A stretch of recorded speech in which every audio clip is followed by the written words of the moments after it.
નમસ્કાર. આજે આપણે આ વિડીયોમાં બિન સચિવાલયની પરીક્ષાનું પેપર સોલ્યુશન જે પરીક્ષા 21/12/2014ના રોજ લેવાયેલ હતી તેમાં કમ્પ્યુટર વિભાગના તમામ પ્રશ્નોનું સોલ્યુશન સંપૂર્ણ સમજૂતી સહિત આપણે આજે આ વિડીયોમાં જોઈશું. પ્રશ્ન નંબર 1, HTMLનો ઉપયોગ શેના માટે થાય છે? તો આ 4 ઓપ્શન આપવામાં આવ્યા છે. HTMLનો ઉપયોગ વેબ પેજ બનાવવા માટે અથવા તો વેબસાઇટ બનાવવા માટે પણ થાય છે, એટલે કે સાચો આન્સર આવે છે વેબ પેજ બનાવવા માટે. ત્યારબાદ વિન્ડોઝ ઓપરેટિંગ સિસ્ટમમાં કયા ઓપ્શનની મદદથી માઉસની ક્લિક બદલી શકાય છે? એટલે કે માઉસની જે લેફ્ટ ક્લિક આવે છે એને રાઇટ ક્લિકના ફંક્શન પ્રમાણે અને રાઇટ ક્લિક જે છે એને લેફ્ટ ક્લિકના ફંક્શન પ્રમાણે જો ઓપરેટ કરવી હોય તો એ પોસિબલ છે. તો એ ક્યાંથી થાય છે અથવા તો ક્યાંથી આપણે એ ઓપ્શન સેટ કરાવી શકીએ છીએ? તો સાચો આન્સર છે કંટ્રોલ પેનલમાંથી. જો તમને વધુ વિડીયો જોતા હોય તો તમે અમારા આ લિંક ઉપર ક્લિક કરીને ત્યાંથી પણ તમે બીજા વિડીયો જોઈ શકશો. અને સબસ્ક્રાઈબ આવનારી પરીક્ષા માટે વધુ વિડીયો જોવા માટે અથવા તો મેળવવા માટે તમે અમારી આ ચેનલમાં ફ્રી સબસ્ક્રાઈબ આ લિંકની મદદથી કરાવી શકો છો. તે ઉપરાંત જો તમારે કોઈ વિડીયોની જરૂરિયાત હોય જે આ પ્લેલિસ્ટમાં ના હોય તો તમે આ મેલ આઈડી ઉપર એની એક રિક્વેસ્ટ મોકલી શકો છો. અમારું મેલ આઈડી છે icangetjob@gmail.com. ત્યારબાદ HTMLમાં ફોર્મ બનાવવા માટે કયા ટેગનો ઉપયોગ થાય છે? સ્વાભાવિક છે, ફોર્મ બનાવવા માટે ફોર્મ ટેગનો જ ઉપયોગ થાય છે, FORM, જેના આગળ અને પાછળ લેસ ધેન અને ગ્રેટર ધેનના સિમ્બોલ્સ આવશે. કમ્પ્યુટરમાં કોઈપણ ફાઇલને ડિલીટ કીની મદદથી દૂર કર્યા પછી કઈ જગ્યાએ જોઈ શકીએ છીએ? શું કહેવા માગે છે કે ધારી લો કે મારી પાસે કમ્પ્યુટરમાં કોઈ ફાઇલ છે અને એ ફાઇલને હું ડિલીટ કરું છું, તો એ ડિલીટ કર્યા બાદ એ ક્યાં સ્ટોર થતી હશે? તો સાચો આન્સર છે રિસાયકલ બિન. તમારા ડેસ્કટોપ ઉપર રિસાયકલ બિનનું એક ફોલ્ડર જેવું હોય છે અથવા તો રિસાયકલ બિન હોય છે અથવા તો કચરાપેટી પણ ઘણા લોકો ગુજરાતીમાં કહે છે, તો એ. ત્યારબાદ કમ્પ્યુટરમાં માઉસને ઈચ્છિત જગ્યા પર લઈ જવાની ક્રિયાને શું કહે છે? જો તમે માર્ક કર્યું હોય તો આ જે રેડ કલરનું જે પોઇન્ટર છે જે અત્યારે ગોળ ગોળ ફરે છે તો એક જગ્યાએથી બીજી જગ્યાએ જાય છે. તો આ એક જગ્યાએ એ માઉસ પોઇન્ટર જ છે, તો એક જગ્યાએ ઉપરથી બીજી જગ્યા ઉપર જવાની ક્રિયાને શું કહેવામાં આવે છે? તો એને પોઇન્ટિંગ કહેવામાં આવે છે, એટલે સાચો આન્સર છે પોઇન્ટિંગ.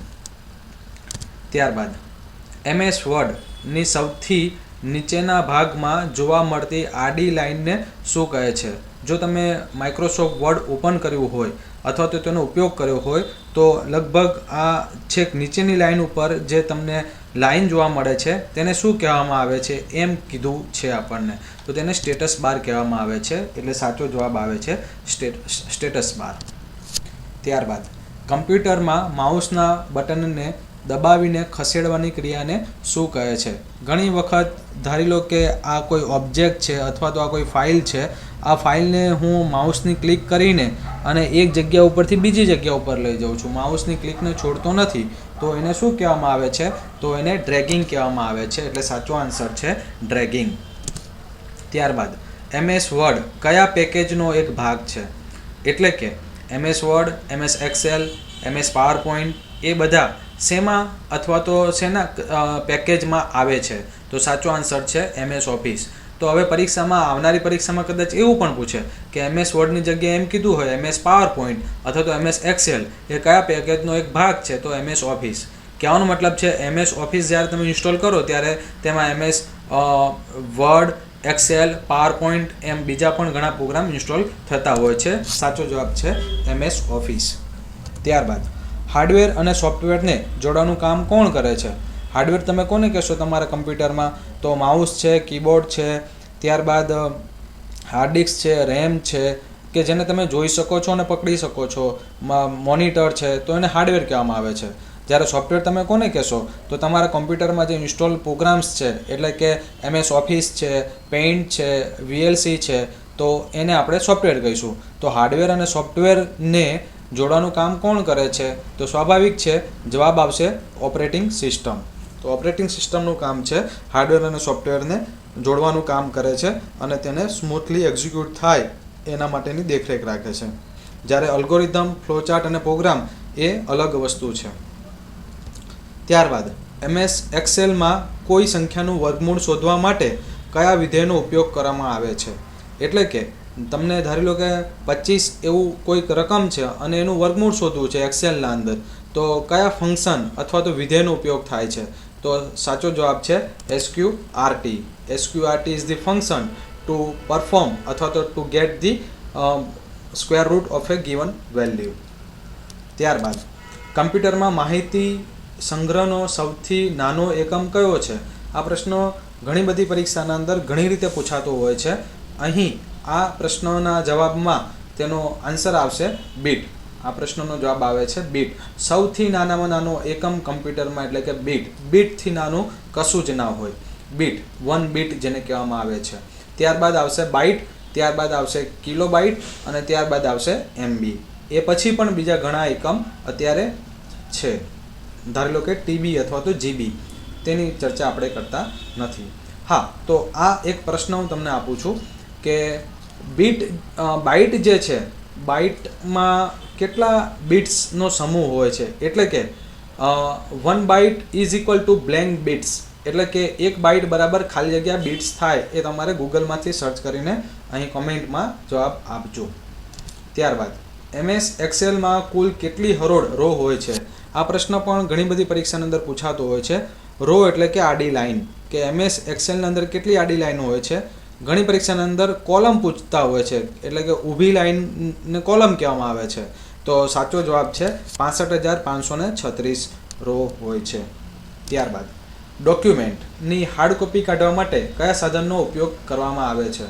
એટલે કે મારી પાસે ધારી લો કે આ એક કોપી છે, આ એક મટીરિયલ છે અને આ મટીરિયલની મારે પ્રિન્ટ કાઢવી છે. PDF કોઈ કોપી હોય અને વાંચવા માટે હાર્ડ કોપી મને કોમ્પ્યુટરમાં અનુકૂળ નથી આવતું અને એની મારે પ્રિન્ટ કાઢવી છે કે પેપરની અંદર પ્રિન્ટ નીકળે અને એમાંથી હું વાંચી શકું. તો એના માટે સ્કેનર ના, મોનિટર ના, વેબ કેમેરા ના. તો સાચો જવાબ છે પ્રિન્ટર. સ્કેનરનું કામ શું છે કે કોઈ હાર્ડ કોપી હોય, એટલે કે કોઈ પેજ હોય અને પેજના અંદર કંઈક લખ્યું હોય અને એને સોફ્ટ કોપી, જેને આપણે ડિજિટલ કોપી પણ કહીએ છીએ, તો હાર્ડ કોપીમાંથી સોફ્ટ કોપીમાં કન્વર્ટ કરવા માટે સ્કેનરનો યુઝ થાય છે.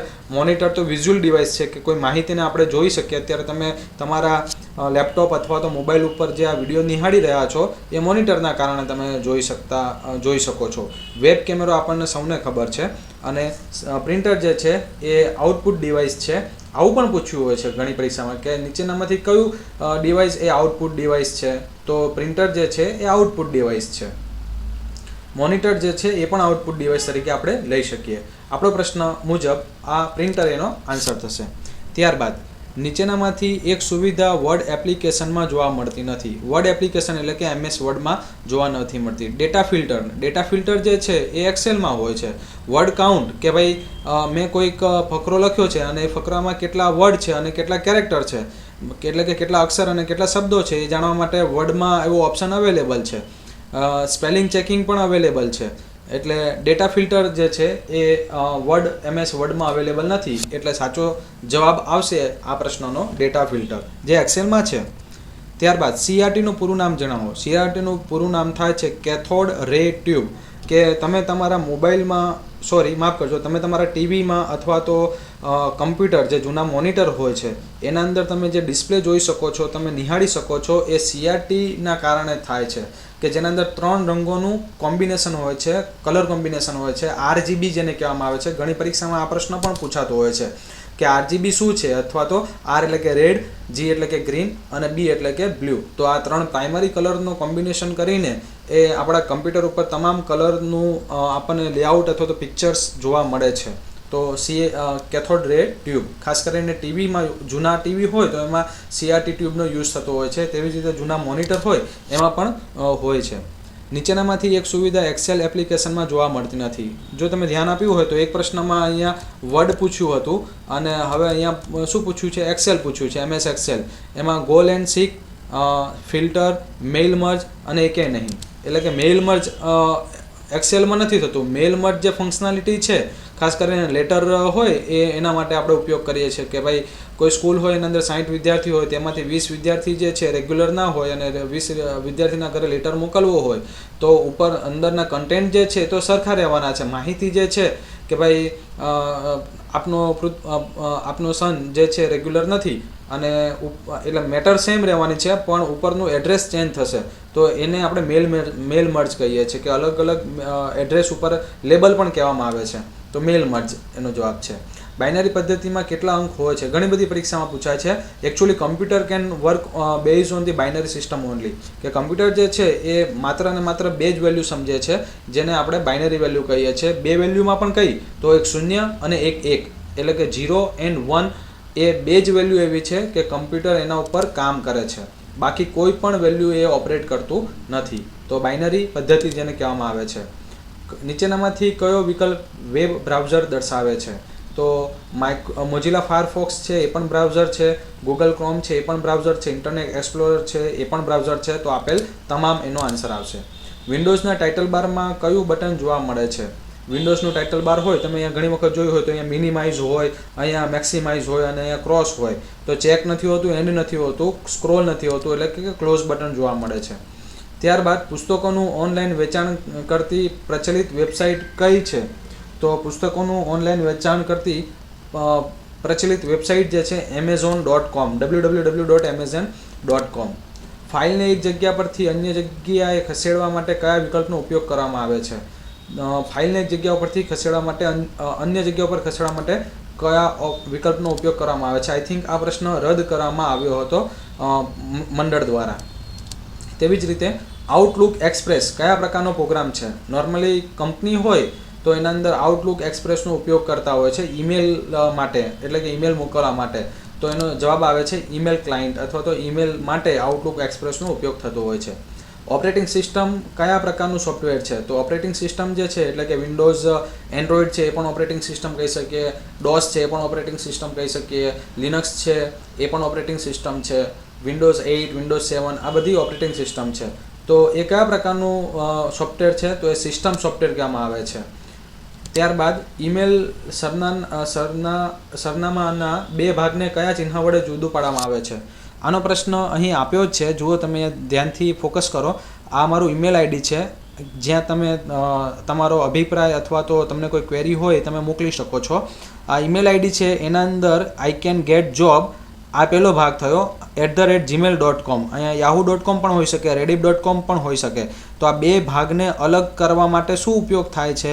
એટલે કે @ યુઝ થાય છે. તો અહીંયા જવાબમાં અહીંયા ક્યાંય એક @ આપ્યું છે તો હા, તો @ એ એનો આન્સર થયો. ફાઇલમાંથી ડિલીટ કરેલી માહિતી તરત જ પાછી મેળવવા માટે કયા વિકલ્પનો ઉપયોગ થાય છે? તેના માટે અનડુ આપણે યુઝ કરીએ છીએ, જેની શોર્ટકટ કી છે Ctrl+Z. ઘણી બધી પરીક્ષામાં પૂછાય છે. Ctrl+Z શોર્ટકટ કી શેના માટે યુઝ થાય છે? કોપી કરવા માટે શોર્ટકટ કી કઈ છે? તો Ctrl+C છે. પેસ્ટ કરવા માટે Ctrl+P છે. તો એ તેવી જ રીતે રીડુ, અનડુ એમ ઘણી બધી હોય છે.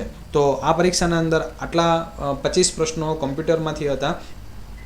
જો તમને આ વિડીયો પસંદ પડ્યો હોય તો જરૂરથી એક લાઇક અને એક શેર કરવા વિનંતી. આ ઉપરાંત અમે અમારી આ યુટ્યુબ ચેનલમાં જીપીએસસી માટેના તમામ વિડીયો મૂકીએ છીએ. યુપીએસસી, પોલીસ ભરતી board, PSI, constable, ASI, DYSO, તેવી જ રીતે ગુજરાત ગૌણ સેવા પસંદગી મંડળ દ્વારા લેવાતી પરીક્ષાઓ જેવી કે બિન સચિવાલય છે, રેવન્યુ તલાટી છે, ઓફિસ આસિસ્ટન્ટ છે, એ તમામ પરીક્ષા, તલાટી છે, બધી જ પરીક્ષાના અમે વિડીયો મૂકીએ છીએ. પંચાયત સેવા પસંદગી, શિક્ષક યોગ્યતા કસોટી, ટેટ 1, ટેટ 2, HTAT, ટાટ એ તમામ પરીક્ષાના બધા જ પ્રકારના ગુજરાત ઇતિહાસ, સંસ્કૃતિ, ભૂગોળ, વ્યાકરણ, કરંટ અફેર્સ, ગણિત, રિઝનિંગ, એસએસસી, આરબીઆઈની તમામ પરીક્ષા, SBI, IBPS clerk, RRB, regional rural bank એમ તમામ પરીક્ષાઓ મેળવવા માટે તમે અમારા આ યુટ્યુબ ચેનલ ઉપર ફ્રી સબસ્ક્રાઈબ કરાવી શકો છો. ફ્રી સબસ્ક્રાઈબ કરાવ્યા બાદ અમારા નવા વિડીયો આપને આપોઆપ આપના મેલ એકાઉન્ટમાં મળી જશે, તેની જાણકારી આપને આપોઆપ મળી જશે. તે ઉપરાંત જો તમારે કોઈ પરીક્ષાના વિડીયો અથવા તો તમારે વિડીયો જોતા હોય જે અમારા અત્યારની યુટ્યુબ ચેનલમાં અવેલેબલ ના હોય તો તમે એક રિક્વેસ્ટ icangetjob@gmail.com ઉપર મોકલી શકો છો. જેવો પણ અમને ટાઈમ મળશે તો તમારા રિક્વાયરમેન્ટ મુજબ વિડીયો બનાવીને અમે તમને સેન્ડ કરીશું. તો આજના આ વિડીયોમાં આટલું જ. આપને આ વિડીયો પસંદ પડ્યો હોય તો જરૂરથી એક શેર અને એક લાઇક કરવા વિનંતી. ધન્યવાદ. આભાર.